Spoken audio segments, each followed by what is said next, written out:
So hi guys, so I want to refer on the volume loudness on the Mi 3 when wearing headphones. A lot of people says that it's ultra quiet when they are listening their music, and it was also for me.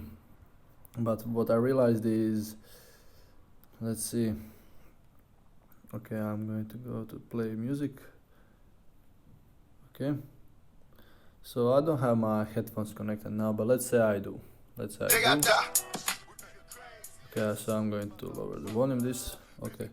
So let's say the volume is full on, so it's on to the end. It's the loudest it can be. And on the headphones it's not too good, okay?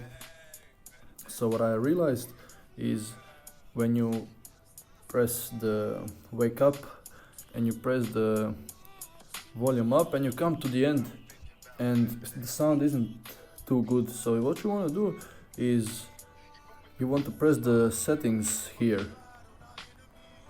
Yes, the settings, and unlock it. When you come to the media loudness, that is his. So what will happen then?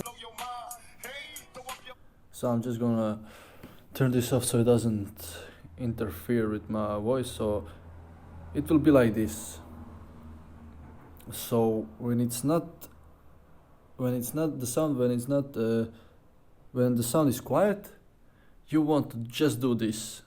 Slide it real little bit back and let it go and forward, and the media sound will come back as strong as it was before, or is it as it should be. Okay, so this move works for me, so I hope it works for you also, guys.